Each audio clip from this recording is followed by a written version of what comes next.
ఓం శ్రీ వెంకటేశాయ నమః. తిరుమల శ్రీవారి దేవాలయం వైష్ణవ పుణ్యక్షేత్రాల్లో అత్యంత విశిష్టమైనది, ఉత్కృష్టమైనది. ముఖ్యంగా ఇది అలౌకికమైనది. సామాన్య పామర జనులకు అంతుపట్టని ఎన్నో విశేషాలు, ఎన్నో విచిత్రాలు తనలో ఉంచుకున్న ఒక అతి చిన్న దేవాలయం. సుమారు 2.5 ఎకరా విస్తీర్ణంలో ఉన్న చిన్న దేవాలయం. మనం రామేశ్వరం, కంచి, కామాక్షి టెంపుల్స్ వాటితో పోలిస్తే చాలా చిన్న దేవాలయం. ఇందులో ప్రధానంగా వెంకటేశ్వర స్వామి ఉంటారు. పరివార దేవతలు ఎవరు ఉండరు. స్వామివారే ప్రాధాన్యం. ఆగమశాస్త్ర విశేషణాల ప్రకారం సుమారు 17 కోట్ల సంవత్సరాల ముందు స్వయంభవ మనువు భూమిని పాలించే సమయంలో ఆది కృతయుగంలో ఒక పుణ్యముహూర్తంలో స్వామివారు వైకుంఠం నుంచి భూలోకానికి ఆవిర్భవించినట్టు చెప్పబడి ఉంది. కాబట్టి ఇది మానవాతీతమైంది. సాక్షాత్తు ఇంద్రాది దిక్పాలకులు, బ్రహ్మాది దేవతలు, కిన్నర కింపురుష గరుడ గంధర్వాది దేవతాగణాలు, సిద్ధులు, సాధ్యులు, బ్రహ్మర్షులు, రాజర్షులు, మహర్షులు, యోగులు మొదలైన వారందరికీ సాక్షాత్ వైకుంఠానికి చేరే సాయుధ్యం అనే స్థితికి తీసుకువెళ్ళగలిగిన ఒక మహత్తరమైన క్షేత్రం ఇది. పామర జనులు దీనిని అర్థం చేసుకోలేకుండా లౌకికమైన, అశాశ్వతమైన, ప్రాపంచికమైన విషయాలను మాత్రమే స్వామివారి దగ్గర ప్రార్థించి అవి పొంది తృప్తిగా వెళ్ళిపోతుంటారే కానీ వీటన్నిటికీ మించి స్వామివారు మనకు ఇవ్వగలిగిన పరమపదం అనే మహత్తరమైన పదం, దాని గురించి ఎవరు స్వామివారి దగ్గర ప్రార్థన చేయడమో లేకపోతే అడిగేంత ఒక మెచ్యూరిటీనో ఉండదు వాళ్ళకి. భౌతికంగా చూస్తే కూడా దేవాలయం చాలా సామాన్యమైనదిగానే కనిపిస్తుంది. ఒక్క మూల విరాట్ ముందర నిలబడినప్పుడు మాత్రమే ఈ ప్రపంచాన్నే మర్చిపోయి తాను అడగదలుచుకున్న కోరికలను అన్నింటినీ కూడా మర్చిపోయి ఒక తన్మయత్వంతో నిలిచిపోతారు భక్తులు. మళ్ళీ బంగారు వాకిలు దాటి బయట వచ్చే వరకు కూడా ఆ భ్రమ నుంచి వీడరు. అటువంటి అత్యంత శక్తివంతమైన ఒక శక్తి వలయం అక్కడ ఉంది. దీని గురించి తెలియకుండానే ఆ శక్తి వలయంలో భక్తులు ప్రవేశించి బయట వచ్చేస్తూ ఉంటారు. ఎన్నో జన్మల కర్మలను కూడా మార్చగలిగిన మహత్తరమైన శక్తి వలయం అక్కడ ప్రతిష్ఠించబడి ఉండదు. అందుకే ఇప్పటికీ కూడా దక్షిణాదిలో తిరుమలకు వెళ్ళి వస్తే జీవితంలో ఒక మలుపు తిరుగుతుందనే ఒక బలమైన నమ్మకం కూడా అందరికీ ఉంది. ఎందుకంటే చెడు కర్మల నుంచి నిష్కృతి లభిస్తుంది, పుణ్యం దాపురిస్తుందనే ఒక నమ్మకం. ప్రత్యక్షంగా కూడా అది అక్షర సత్యం. ఇది తిరుమల గురించి తెలియని విషయాలు. ఇక మూల విరాట్ అత్యంత సౌందర్యంతో కూడిన ఒక మహాపురుష లక్షణాలతో, చతుర్భుజాలతో స్వామివారు వచ్చిన భక్తులకు తన పాదాలను శరణు పొందమని దక్షిణహస్తంతో చూపిస్తూ ఉంటారు. స్వామివారి దివ్యమైన ఆభరణాలు, పీతాంబరాలు, భుజకీర్తులు, కంకణాలు, అంగుళీకాలు, మెట్టెలు, ఉదరబంధం, సింహలలాటం, ప్రలంబ యజ్ఞోపవీతం అనే ఒక విశేషమైన యజ్ఞోపవీత ప్రవృత్తి, కంఠాభరణాలు, మకర కుండలాలు, శిరశ్చక్రం, వీటన్నిటితో కూడా సర్వాంగ సుందరంగా అలంకరించబడి ఉంటారు స్వామివారు. ఇదే కాకుండా శిల్పశాస్త్రంలో ఏ ఒక విధానికి కూడా చేరని ఒక భంగిమలో స్వామివారు మనకు దర్శనమిస్తూ ఉంటారు. ఇది కూడా ఒక విశేషం. మానవ నిర్మితమైన శాస్త్రాలకు అతీతంగా స్వామివారు కనిపిస్తూ ఉంటారు. ఇది తిరుమల క్షేత్రం గురించి.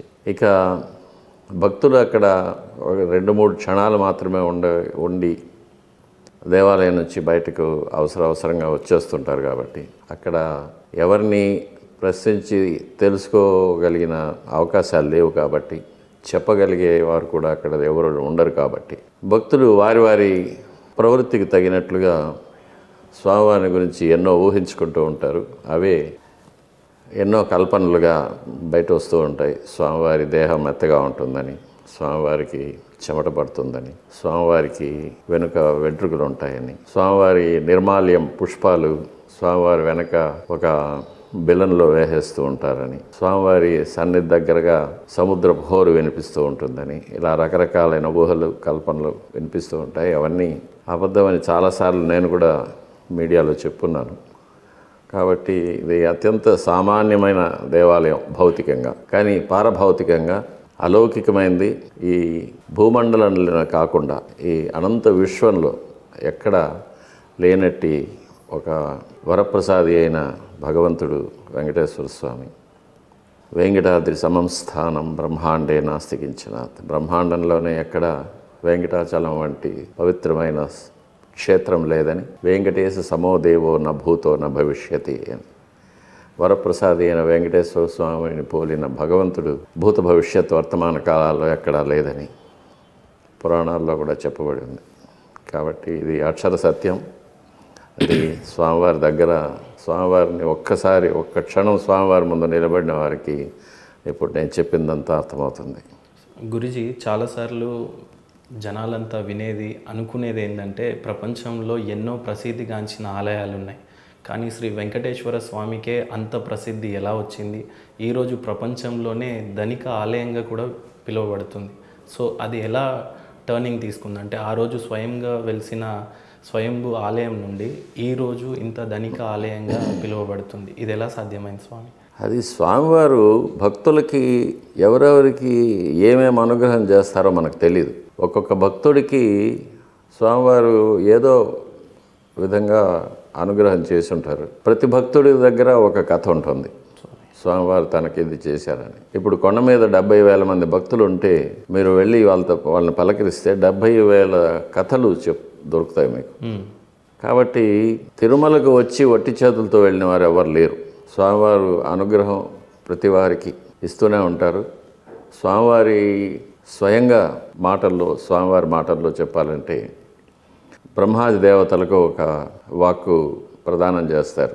నేను ఈ శ్వేతవరాహ కల్పం చివరి వరకు సాక్షాత్ వైకుంఠంలో ఎలా ఉంటానో అదే వైభవంతో ఈ వెంకటాచల పర్వతాల్లో వెలిసి ఉంటాను.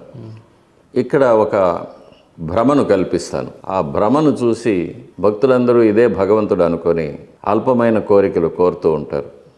వాళ్ళకి ఆ కోరికలను నేను అనుగ్రహించి వాళ్ళని పంపించేస్తూ ఉంటాను. వాళ్ళు మళ్ళీ మళ్ళీ కోరికలతో వస్తూ ఉంటారు, మళ్ళీ మళ్ళీ తీర్చి పంపిస్తూ ఉంటాను. ఏ కోటిలో 10 కోట్లలో ఒక్కడు వస్తాడు. ఆ భక్తుడు నాకు నువ్వే కావాలి అంటాడు. అటువంటి భక్తుడిని నేను చేరదీసి నా పాదాల దగ్గర ఉంచుకొని జీవితాంతం కాపాడి చివరిగా నాలోకి నేను ఐక్యం చేసుకుంటాను. ఆ భక్తుడు ఒక్కడే ఆ భ్రమను వీడి నేను వైకుంఠంలో ఎలా ఉంటానో ఆ దర్శనం చేసుకోగలడు నా అనుగ్రహం వల్ల. కాబట్టి అటువంటి భక్తుడు ఎప్పుడో యుగానికి ఒక్కడు వస్తున్నాడు అని స్వామివారి మాటలతోనే చెప్పింది.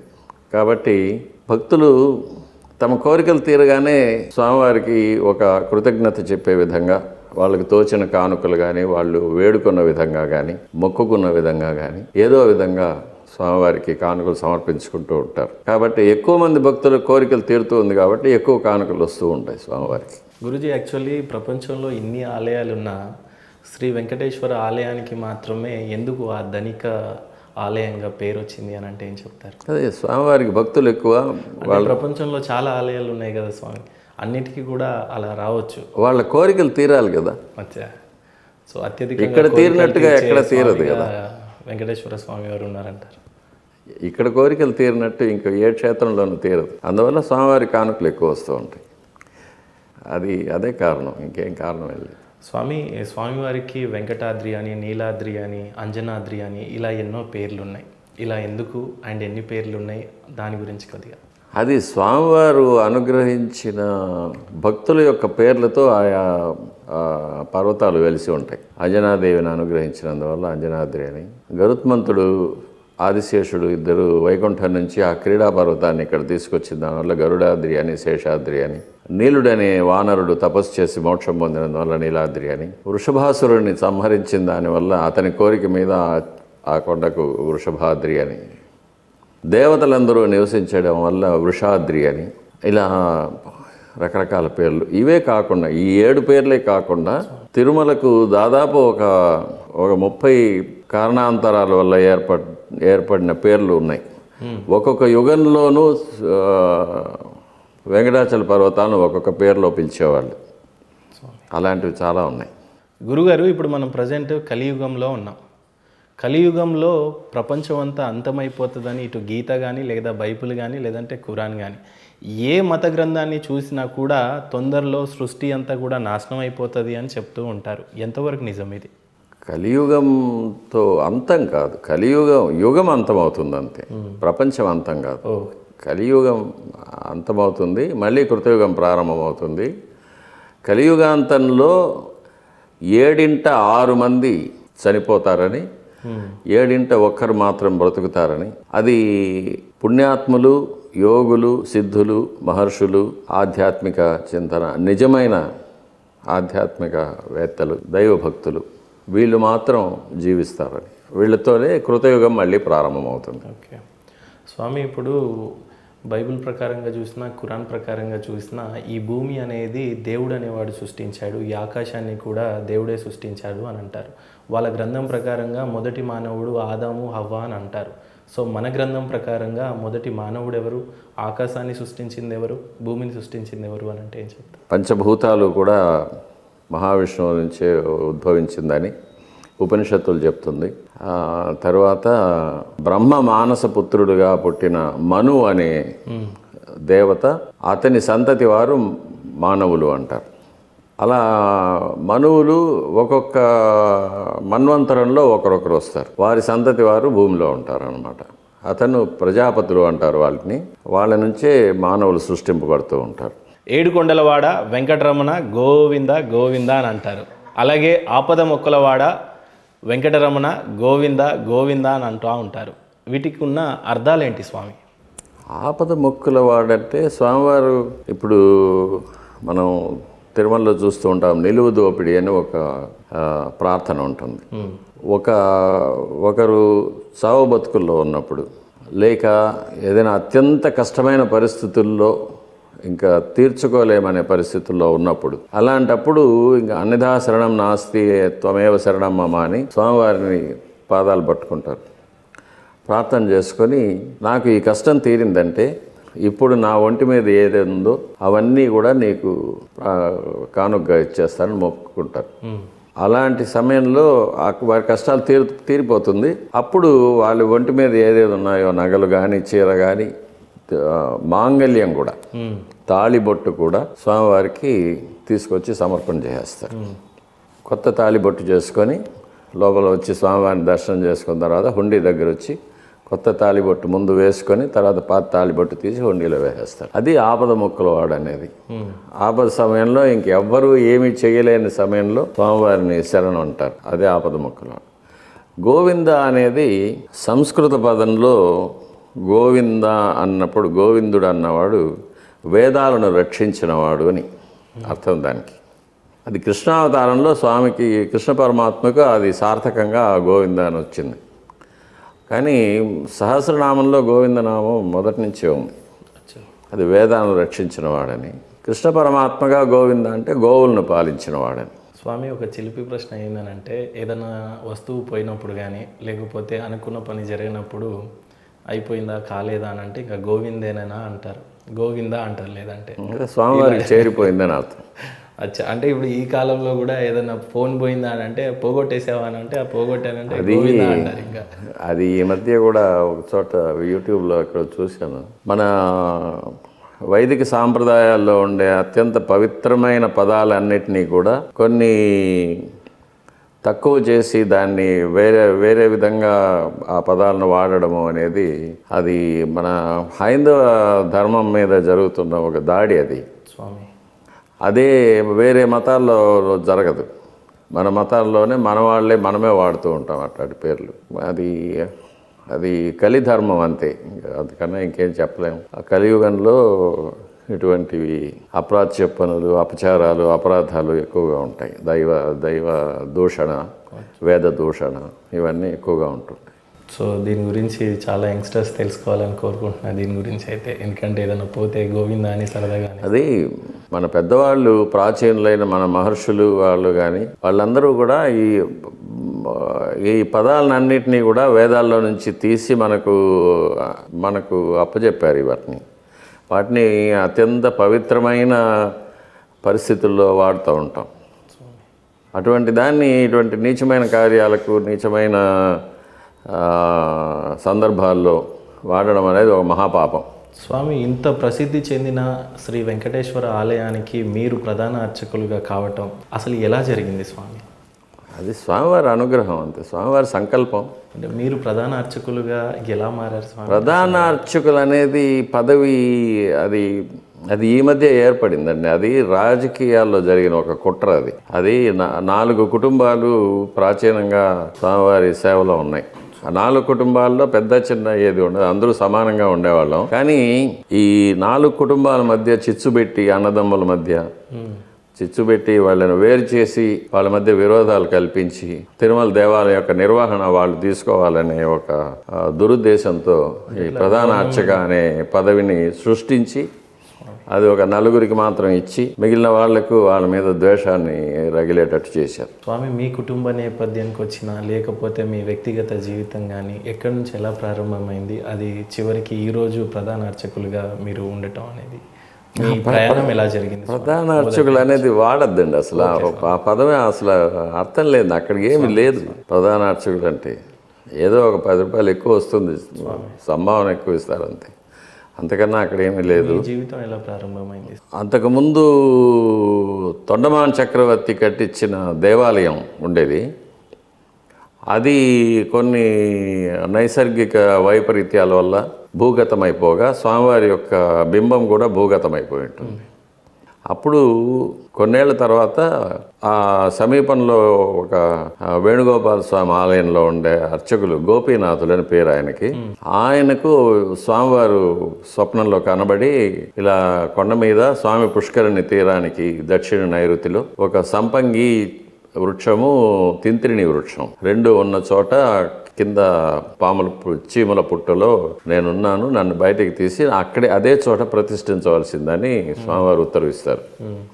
అలాగే ఇంకొక గ్రామంలో ఉన్న రంగదాస్ అనే ఒక యాదవుడికి కూడా అదే స్వప్నం వస్తుంది. అప్పుడు వాళ్ళిద్దరూ వాళ్ళ ఊర్ల నుంచి బయలుదేరి తిరుమలకు వచ్చి స్వామి పుష్కరిణి దగ్గర కలుసుకుంటారు. అప్పుడు ఒకరికొకరు చెప్పుకుంటారు, నాకు ఇట్లా కల వచ్చిందని. అప్పుడు వెతికి ఆ విగ్రహాన్ని ఎక్కడుందో చూసి నీలగోక్షీరధారా భువే నమః అని స్వామివారికి కపిలగో యొక్క పాలు కుండలతో తీసుకొచ్చి ఆ పుట్టపైన పోసినప్పుడు ఆ మట్టి కరిగిపోయి స్వామివారి విగ్రహం బయట వస్తుంది. దాన్ని అక్కడే భరద్వాజ మహర్షి చేత వైఖానస ఆగమ రీతిగా ప్రతిష్ఠ చేయించారు. అప్పటి నుంచి వైఖానస ఆగమ ప్రకారంగా స్వామివారికి నిత్య ఆరాధనలు జరుగుతుంది. ఆయన గోపీనాథులు అని ఆయన వైఖానస అర్చకులు. ఆయన వంశంలో అప్పటి నుంచి ఈ రోజు వరకు మేము 4 కుటుంబాలుగా ఉండి స్వామివారి కైంకర్యాలు వైఖానస ఆగమ రీతిలో చేస్తూ ఉన్నాం. కళలు అంటే ఏంటి, పీడ కళలు అంటే ఏంటి, అసలు దీనికి ఉన్న సందేహం ఏంటి సార్? ఇది ఒక సినిమా లాగా వస్తుంది, ఒక 3Dలో పడుకోగానే మళ్ళీ లేగగానే మర్చిపోతూ ఉంటాం స్వామి. కళ అనేది మన సబ్కాన్షియస్ మైండ్ యొక్క ప్లే. అది సబ్కాన్షియస్ మైండ్ మనకి చిన్నప్పటి నుంచి ఉన్న మెమరీస్ని అంతా స్టోర్ చేసి పెట్టుంటుంది ఒక చోట. మనం నిద్రపోయేటప్పుడు మనం కాన్షియస్ స్టేట్లో ఉండమన్నమాట, స్వామి కాన్షియస్ స్టేట్లో ఉండము. అప్పుడు సబ్కాన్షియస్ మైండ్ యాక్టివ్ అయిపోతుంది. సబ్కాన్షియస్ మైండ్ యాక్టివ్ అయినప్పుడు ఆ పాత జ్ఞాపకాలన్నింటినీ తీసుకొని దాన్ని ప్లే చేస్తూ ఉంటుంది. ఓకే, అలా మనం ఇప్పుడు మన వీడియోలో మనం మొబైల్ ఫోన్లో ఎట్లా స్క్రోల్ చేస్తాము, ఓకే, వెతుకుతూ ఉంటాం కదా మనకు కావాల్సిన సబ్జెక్టు, అట్లా స్క్రోల్ చేసేలాగా సబ్కాన్షియస్ మైండ్ అలా చేసి దాన్ని ప్రొజెక్ట్ చేస్తూ ఉంటుంది. గ్రంథాల్లో కానీ వేదాల్లో కానీ దీని గురించి ఏమైనా బోధించినట్టుగానే ఏమైనా ఉన్నాయా సార్? ఉన్నాయి. దుస్వప్నాలు సుస్వప్నాలు అని కొన్ని మనకు పంచాంగాల్లో చెప్తారు. ఏది మంచిది ఏది చెడ్డది అని. కొన్ని వేకుజాములో వచ్చే కొన్ని స్వప్నాలు ఫలిస్తాయని కూడా అంటూ ఉంటారు స్వామి. అది ఎంతవరకు నిజం అనేది అనుభవం వల్ల మనం తెలుసుకోవాల్సిన విషయాలు. అవన్నీ మనం స్పెసిఫిక్గా చెప్పలేం. ఓకే, సైంటిఫిక్గా వాటికి ప్రూఫ్స్ లేదు. కాకపోతే ప్రెమానిషన్ అని ఒకటి ఉంది. ప్రెమానిషన్లో ఎట్లా అంటే జరగబోయే విషయాలు కొన్ని సైన్స్లో చాలా డీప్గా వెళ్ళిపోవాల్సి వస్తుంది. జరగబోయే విషయాలు కొన్నిటిని మైండ్ గ్రాస్ప్ చేస్తూ ఉంటుంది. అది ఎట్లా గ్రాస్ప్ చేస్తుంది అంటే it is out of the body experiences అంటారు, travelling into the future అంటారు, టైం ట్రావెల్ అంటారు, so many names are there. అటువంటి ఫినామినన్ జరిగినప్పుడు ఫ్యూచర్లో జరిగిన విషయాలు కొన్నిటిని అది స్టోర్ చేసి మనకి మామూలుగా మర్చిపోతూ ఉంటాము, కానీ విజన్స్లో కొన్ని కనిపిస్తుంటాయి. డ్రీమ్ కాకుండా విజన్స్ అనేది, అంటే కాన్షియస్గానే ఉంటాము కానీ మనం ఇంకొక డైమెన్షన్లో ఉంటాం. అప్పుడు ఆ విజన్స్లో కనిపించేది మాత్రం కరెక్ట్గా జరుగుతూ ఉంటుంది. ఓకే స్వామి అది వేరే సబ్జెక్ట్ అది. స్వామి చాలామంది భక్తులు అనేది ఏంటంటే శ్రీవారికి ఉన్నంత ప్రాధాన్యత శ్రీవారి తల్లి గారికి లేదు, వకులదేవికి అని అంటున్నారు. ఎంతవరకు నిజమే? శ్రీవారికి జన్మ లేదు కదా, ఆయన అజుడు అంటారు. ఆయన అజహ అంటే జన్మ లేనివాడు. భగవద్గీతలో కూడా ఏం చెప్తాడు? సృజామ్యహం అంటారు, నన్ను నేను సృష్టించుకుంటాను అంటాడే కానీ నేను పుడతానని చెప్పలేదు. మానవ రూపంలో వచ్చినప్పుడు కృష్ణావతారంలో కానీ, వామనావతారంలో కానీ, పరశురామావతారంలో కానీ, రామావతారంలో కానీ ఆయన మానవ జన్మగా మానవ యోనిలో ఒక తల్లి గర్భంలో పుడతారు. అంతేగాని ఆయనకు జన్మ లేదు. ఆయన ఆది మధ్యాంతరహితుడు. ఆయనకు పుట్టుక లేదు, చావు లేదు, శాశ్వతం. అంటే శ్రీవారి ఆలయంలో శ్రీ వెంకటేశ్వర స్వామికి జరిగేటువంటి పూజలు ఎక్కువగా ఉంటాయి, కానీ వకులదేవికి వకుళమాలికాదేవి అనేది పురాణాల్లో వచ్చిన పాత్ర. ఆగమశాస్త్రంలో వకుళమాలిక దేవతగా ఎక్కడ కనిపించదు మనకి. దేవాలయంలో ఉన్న 3 శక్తుల్లో అమ్మవారు, మహాలక్ష్మి అమ్మవారు 3 రూపాలుగా ఉంటారు. క్రియాశక్తి, ఇచ్ఛాశక్తి, జ్ఞానశక్తి అని. అందులో జ్ఞానశక్తి అనేది స్వామివారి వక్షస్థలంలో అమ్మవారుగా ఉంటారు. ఇంకొక అమ్మవారు వచ్చి బంగారు వాకిల్లో పైన మనం చూడొచ్చు, గజలక్ష్మిగా కనిపిస్తారు. 3వ లక్ష్మి పాకశాలలో ఉంటారు. పాకలక్ష్మి అని పేరు ఆమెకి. అంటే అన్నాద్భవంతి భూతాని, అన్న నివేదనలను తయారు చేసే చోట ఆమె ఉంటారు, అన్నలక్ష్మిగా ఉంటారు. సో స్వామివారి అమ్మగారు వకుళమాలికాదేవి అనేది వెంకటాచల మహత్యంలో వచ్చిన ఒక పురాణ పాత్ర. ఓకే. యశోదాదేవి యొక్క మరొక అవతారం అంటారు. సో పూజల విషయం వచ్చేస్తే సమానంగా ఉంటుందా స్వామి, లేకపోతే ఎలా చేస్తూ ఉంటారు అక్కడ? రోజు నివేదనలు, ఉపచారాలు అన్నీ అమ్మవారికి జరుగుతూ ఉంటుంది. శుక్రవారం అభిషేకం చేస్తాము, అలంకారాలు జరుగుతూ ఉంటుంది, అన్నీ జరుగుతుంది. కాకపోతే తిరుమల క్షేత్రం ఆగమశాస్త్రోక్తంగా స్వామి మాత్రమే ప్రధానం. ఓకే. వరాహస్వామి వారు క్షేత్రాధిపతిగా ఉన్నా కూడా, నరసింహస్వామి ఉన్నా కూడా, వరదరాజస్వామి ఉన్నా కూడా, వృషభసేనుల వారు ఉన్నా కూడా ప్రాధాన్యత అనేది స్వామివారికి మాత్రమే. ఈయనకు మించి ఎక్కడ ఎవరికి ప్రాధాన్యం ఉండకూడదు. స్వామివారు మీరు పొద్దున్న లేవగానే సాయంత్రం వరకు స్వామివారికి సేవలు చేస్తూనే ఉంటారు. అనేక విధాల పూజలు చేస్తూ ఉంటారు, నైవేద్యాలు పెడతారు, పూజ కైంకర్యాలు చేస్తూనే ఉంటారు. సో మీ అనుభూతి దేవుడితో ఎలా ఉంటుంది? చాలాసార్లు దేవుడిని స్పృశిస్తూ ఉంటారు. సో మీకు కలిగే అనుభూతి ఎలాంటిది? అవి ఎన్నో ఉంటాయి, అవి బయట చెప్పుకోకూడదు. చెప్పుకున్న నమ్మరు, అతిశయోక్తులు అంటారు, పబ్లిసిటీ కోసం మాట్లాడుతున్నాను అంటారు. కాబట్టి అవన్నీ బయట చెప్పుకోకపోవడమే బెటర్. చెప్పుకోవడానికి కూడా అనుమతి ఉండదు నాకు. అది పూర్తిగా బిట్వీన్ మీ అండ్ హిమ్ అంతే. ప్రతి భక్తుడికే అంతే. తనకి భగవంతుడితో ఉండే సంబంధం అంతే. అది టోటలీ ప్రైవేట్. స్వామి, కొద్దిగా ఒక చిన్న ధర్మ సందేశం అడుగుతాను మిమ్మల్ని. స్వామివారి ఆలయాలకు వెళ్ళినప్పుడు గుడిలో బయట గంటను అనేది ఉంటుంది. ఆ గంటని దబదబా బాదుతూ ఉంటారు. అసలు ఆ గంటకున్న ప్రాముఖ్యత ఏంటి అసలు? అది ఆగమశాస్త్రోక్తంగా గంట అనేది ఉండాలి. గంట అనేది 2 రకాలుగా ఉంటుంది. ఒకటి లోపల మాకు చేతి గంట ఉంటుంది, బయట పెద్ద గంట ఉంటుంది.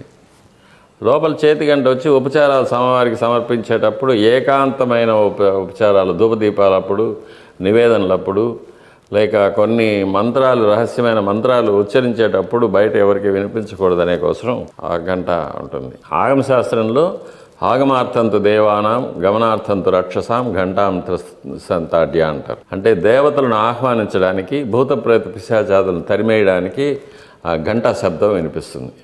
ఆ గంటకు ఆవాహనం అంతా ఉంటుంది. పెద్ద గంట ఏమంటే స్వామివారికి నివేదన జరుగుతున్నప్పుడు పెద్ద గంట మోగిస్తారు.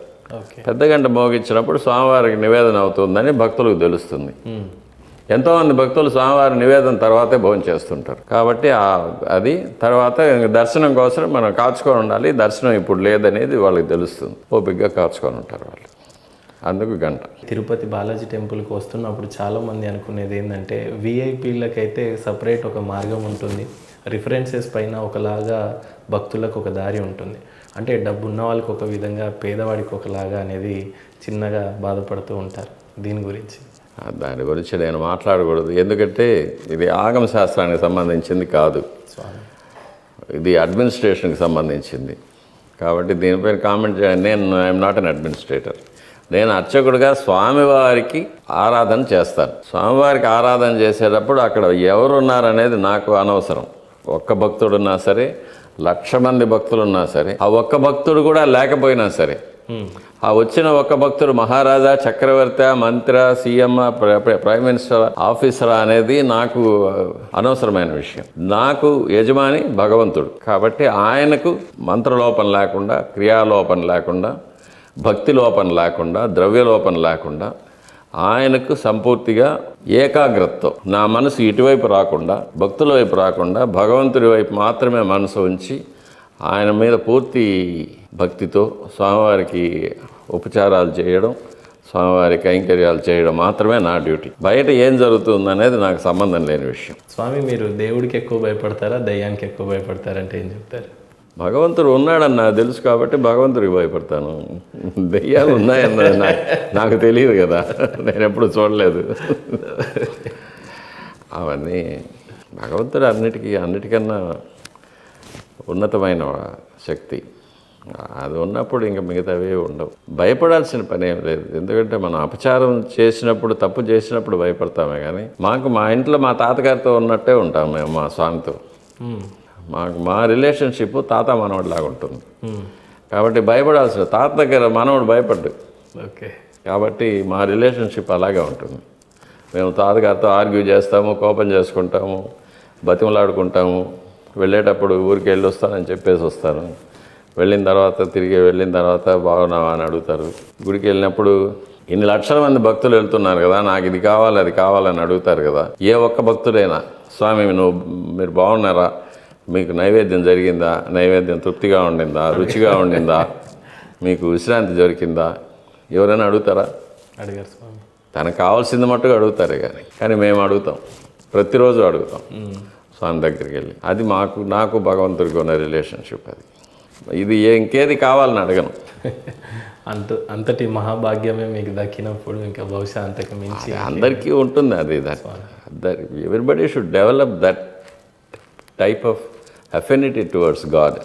స్వామి, చాలామందికి ఒక్కొక్క దేవుళ్ళు ఒక్కొక్కటి చాలా ఇష్టం ఉంటుంది. శ్రీరామచంద్రుడు అంటే ఒక ఇష్టం ఉంటుంది, శివుడు అంటే ఒకటి ఉంటుంది. అలా వెంకటేశ్వర స్వామిలో మీకు బాగా నచ్చిన విశేషం? అంతా ఒకటే. అది రాముడి గర్భాలయంలో రాముల వారు ఉన్నారు, కృష్ణస్వామి ఉన్నారు. అంటే ఆ ఘట్టంలో, ఒక్కొక్క ఘట్టంలో ఉన్నప్పుడు ఆయనే ఈయన అనేది తెలిసిపోతుంది. ఆయనే ఈయన అని తెలిసిన తర్వాత మళ్ళీ ఏముంది? అన్నీ ఆయనే అయినప్పుడు ఏది మీకు బాగా నచ్చుతున్న ఘట్టాలు ఉంటాయి కదా స్వామి కొన్ని. శ్రీరాముడు వారు సీత విషయంలో ఉంటుంది, శివుడు అవన్నీ లీలలు. లీలలు తెలిసి జరిగేవి. అవన్నీ ఆయనకు తెలియకుండా జరిగిందే కాదు కదా. కాబట్టి లీలలు కాబట్టి దాని గురించి మనం పెద్దగా దాన్ని మనం విమర్శించాల్సిన పని, లేకపోతే దాన్ని తరచి చూడాల్సిన అవసరం ఉండదు. ఎందుకంటే ఆయన సంకల్పమే అంతా జరుగుతూ ఉంటుంది. స్వామి, చాలా ఇంపార్టెంట్ అయిన విషయం ఏంటంటే, తిరుమల తిరుపతి దేవస్థానం అనగానే అందరికీ బాగా గుర్తుకొచ్చేది తల వెంట్రుకలు. సో అది ఎందుకు సమర్పిస్తారు, ఎన్ని రోజులు ఇంకా సమర్పించాలి అలా? ఎందుకంటే అది అప్పుగా అని వింటూ ఉంటాం.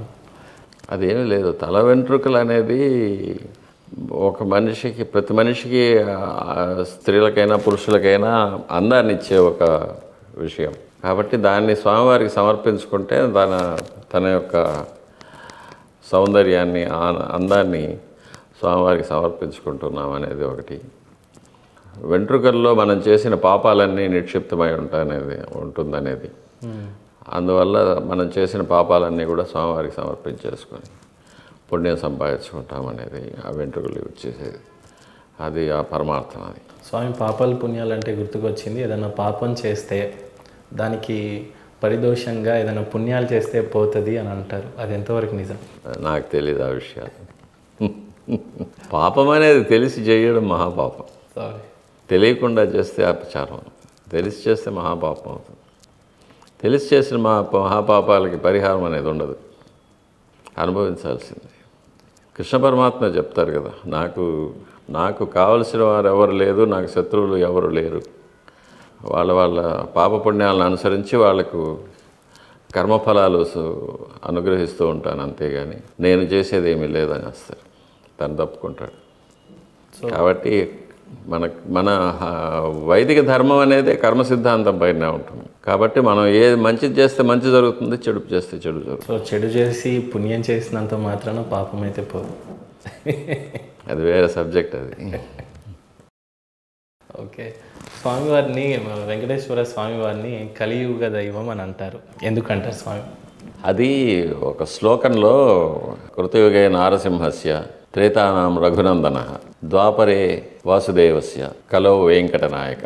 అంటే ఆ యుగాల్లో ఎవరు ప్రసిద్ధి చెందిన వాళ్ళు. కృతయుగంలో నరసింహస్వామి, త్రేతాయుగంలో రామచంద్రమూర్తి, ద్వాపర యుగంలో కృష్ణ పరమాత్మ, కలియుగంలో వెంకటేశ్వర స్వామి అని ఆ శ్లోకం చెప్తుంది. అందువల్ల కలియుగం. స్వామి, వైకుంఠ ఏకాదశి ఇప్పుడు సమీపస్తూ ఉంది. వెంకటేశ్వర ఆలయంలో దీన్ని ఎలా జరుపుకుంటారు అండ్ దీనికి ఉన్న ప్రాధాన్యత ఏంటి? విష్ణు దేవాలయాల్లో జనరల్గా వైష్ణవ సాంప్రదాయంలో విష్ణు పంచకం అంటారు. ఒక నెలలో 5 రోజులు విష్ణువుకి అత్యంత ప్రీతిపాత్రమైందని. శుక్లపక్ష ఏకాదశి, కృష్ణపక్ష ఏకాదశి, పౌర్ణమి, అమావాస్య 2 పర్వాలు, శ్రవణ నక్షత్రం, ఈ 5 విష్ణు పంచకం అంటారు. ఈ 5 దినాల్లోనూ మహావిష్ణువుకు విశేషంగా పూజలు జరిపి, ఉపవాసం ఉండి, అభిషేకాలు, ఆరాధనలు జరిపించి, నివేదనలు జరిపిస్తే పుణ్యం అంటారు. కాబట్టి నెలకు 2 సార్లు ఏకాదశి వస్తుంది ప్రతి నెల.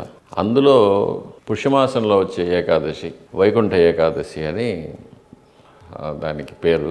ఆ రోజు స్వామివారు యోగ నిద్ర నుంచి లేస్తారని. తిరుమలలో ఈ 365 రోజులు వైకుంఠ ఏకాదశి పుణ్యం ఉంటుంది ఎప్పుడు. ఎందుకంటే మామూలుగా వైకుంఠ ఏకాదశి నాడు ఉత్తర ద్వారం గుండా ఉత్సవాలు వెళ్తారు. అప్పుడు ఆ ఒక్కరోజు మాత్రం ఆ ఉత్తర ద్వారం తెరిచి ఉంచి అందులో నుంచి ఉత్సవాలు విశేష తిరువాభరణాలతో అలంకారమే వెళ్తే భక్తులందరూ గోవిందనామాలతో వెనక వెళ్తారు. ఆ వైకుంఠ ద్వారం గుండా వెళితే వాళ్ళకి వైకుంఠ ప్రాప్తి కలుగుతుంది అనేది వైష్ణవ సాంప్రదాయం. తిరుమలలో ఉత్తర ద్వారం లేదు. సుమారు 11వ శతాబ్దంలో ఆనంద నిలయ విమానాన్ని పెద్దది చేసినప్పుడు క్రింద గోడలు ఆ బరువును తీసుకోవడానికి గోడలను ఫోర్టిఫై చేసినప్పుడు ఇప్పుడున్న వైకుంఠ ప్రదక్షిణ ఏర్పడింది. ఆ వైకుంఠ ప్రదక్షిణాన్నే మనం ఇప్పుడు వైకుంఠ ద్వారంగా మనం వాడుకుంటూ ఉన్నాం అంతే. కానీ అది ఉత్తరముఖం కాదు. కానీ విశేషం ఏమంటే ఆనంద నిలయ విమానంలో ఉత్తరముఖంగా పరమపదనాథులు వేంచేస్తున్నారు. స్వామివారు వైకుంఠంలో ఎలా ఉంటారో పరవ్యూహంలో వేంచేస్తున్నారు. తర్వాత వాయవ్య మూలలో విమాన వెంకటేశ్వర స్వామి ఉన్నారు. ఆయన ఉత్తరముఖంగా ఉంటారు. కాబట్టి స్వామివారిని లోపల మూలవలను దర్శించుకొని ప్రదర్శనంగా వచ్చినప్పుడు ఉత్తరముఖంగా ఉన్న పరమపదనాథుల్ని విమాన వెంకటేశ్వర స్వామిని దర్శించుకుంటే వైకుంఠ ఏకాదశి నాడు స్వామివారిని దర్శించుకున్న ఫలితం కలుగుతుంది అనేది అది 365 రోజులు దర్శనం ఉంటుంది. ఇక వైకుంఠ ఏకాదశి నాడు తిరుమలలో స్వామివారికి విశేషమైన తిరువాభరణాలతో అలంకారాలు జరుగుతుంది. విశేషమైన నైవేద్యాలు ఉంటాయి. మధ్యాహ్నం మలయప్ప స్వామివారు శ్రీదేవి భూదేవి అమ్మవార్లతో పుష్పపల్లకిలో వస్తారు. అది విశేషం. రథరంగ డోలోత్సవం జరుగుతుంది. సాయంకాలం ఆస్థానం జరుగుతుంది. ఇది మాత్రమే వైకుంఠ ఏకాదశి నాడు స్వామివారికి జరిగే విశేషమైన కార్యక్రమాలు. మరుసటి రోజు వైకుంఠ ద్వాదశి నాడు స్వామి పుష్కరిణిలో స్వామివారి యొక్క సుదర్శన చక్రానికి చక్రస్నానం జరుగుతుంది. అదొకటి విశేషం. మిగతావన్నీ మామూలు ప్రకారం జరుగుతుంది. శ్రీ వెంకటేశ్వర ఆలయాన్ని ఒక యాదవరాజు కట్టాడు అని చెప్తూ ఉంటారు. ఎంతవరకు నిజం? స్వామివారు వైకుంఠం నుంచి అవతరించినప్పుడు స్వామివారు దేవశిల్పి అయిన విశ్వకర్మను పిలిచి 1000 స్తంభాలతో నాకు ఒక గుడి కట్టివ్వు, నేను అందులో ఉంటానని చెప్తారు. విశ్వకర్మ అప్పుడు నిర్మించిస్తారు. అప్పుడు స్వామివారు శ్రీదేవి భూదేవులతో తన దేవతా గణాలతో అందరితోనూ అందులోకి ప్రవేశించి అందులో ఉంటారు. సాక్షాత్ అందరితోనూ మాట్లాడుతూ గిరికుంజ విహారిణే నమః అని ఆ వెంకటాచల పర్వతాల్లో అడవుల్లో సంచరిస్తూ ఉంటారు. జలపాతాలు, జలాశయాలు వాటిలో అంతా తిరుగుతూ ఉంటారు మహాలక్ష్మి అమ్మవారితో కూడా. తర్వాత కలియుగ ప్రారంభంలో ఇంకా నేను మాట్లాడను, నేను శిలారూపంలో ఉండిపోతాను. ఎందుకంటే కలియుగంలో భగవంతుడు మాట్లాడాడంటే నమ్మరు ఎవరు. కాబట్టి నేను శిలారూపంలో ఉంటాను. అక్షావతారం అంటారు దాన్ని. అక్షావతారంలో ఉంటాను. కానీ యోగులతో మహాభక్తులతో నేను సంభాషిస్తూ ఉంటాను, వాళ్ళకు ఉత్తర్వులు ఇస్తూ ఉంటాను అని చెప్తారు. తర్వాత ఆ 1000 స్తంభాల మంటపం ఇప్పటికీ ఉంది, తిరుమలలో ఉంది, ఒక చోట ఉంది, అది ఎవరికి తెలియదు, నిక్షిప్తంగా ఉంది. తర్వాత తొండమాన్ చక్రవర్తి కలియుగం ప్రారంభంలో తొండమాన్ చక్రవర్తి వచ్చి పాండవుల యొక్క వంశం. అతను ఒక దేవాలయం స్వామివారి ఉత్తరం మీద కట్టించేస్తారు. అది కూడా తర్వాత కొన్ని సంవత్సరాల తర్వాత, కొన్ని శతాబ్దాల తర్వాత అది భూగతం అయిపోతుంది. తర్వాత గోపీనాథులు వచ్చి మళ్ళీ ప్రతిష్ఠ చేస్తారు. ప్రతిష్ఠ చేసినప్పుడు సుమారుగా 1వ శతాబ్దంలో 4 స్తంభాలు, పైన సింపుల్గా ఒక కప్పు ఉండేది. తర్వాత పల్లవ మహారాజులు, చోళులు వాళ్ళందరూ కొద్దిగా మంటపాలు, గర్భాలయాలు, తర్వాత అంతరాళం తర్వాత రాములవారి మేడ, అర్ధమండపం, తిరుమామణి మండపం, తర్వాత విమాన ప్రదక్షిణం, ఇవన్నీ ఒక్కొక్కరు. వెండివాకిలికి బయట ఉన్న ఇప్పుడున్న మహాప్రాకారం వచ్చి విజయనగర కింగ్స్ కట్టారు. ఆయన కృష్ణదేవరాయలు కట్టి 15వ శతాబ్దంలో ఆయనే ఉండి దాన్ని ఇనాగ్రేట్ చేశారు. తన శిలారూపాన్ని, తన కాంస్య విగ్రహాన్ని కూడా అమ్మవార్లతో, రాణులతో, దేవేరులతో చేసి తనే దగ్గరుండి ప్రతిష్ఠ చేసుకున్నాడు. ఇప్పుడు కూడా మనం చూడొచ్చు, ఆయన ఉండే చేసుకున్నారు. ఆ ముహూర్తం అంతా కూడా ఉంది. అది ఎక్కువగా విజయనగర కింగ్స్, తిరుమల రాయ మంటపం, రంగనాయకుల మంటపం, అవన్నీ కూడా విజయనగర రాజులు కట్టినవి. చిన్న సారాంశం ఒక 2 లైన్లో చెప్పాలి అని అంటే, మహాభక్తులు అనుకుంటే ఆయన చెప్పారు కదా, మహాభక్తులతో నేను మాట్లాడతానని చెప్పారు కదా, స్వామి చెప్పారు. కాబట్టి జరుగుండొచ్చు. ఏమైనా ఆధారాలు కానీ కనీసం నిజమా స్వామి అని నమ్మొచ్చా? అది నిజమా అబద్ధమా అని ప్రశ్నించేంత యోగ్యత మనకు లేదు. స్వామి వాళ్ళు మహాభక్తులు, వాళ్ళ గురించి మనం మాట్లాడడం, నమస్కారం పెట్టుకోవాల్సిందే కానీ వాటినన్నీ మనము విశ్లేషించకూడదు. విశ్లేషించే అర్హత మనకు లేదు. అప్పుడు కాదు, ఇప్పుడు కూడా జరుగుతుంది. అది ఈరోజు కూడా జరుగుతుంది.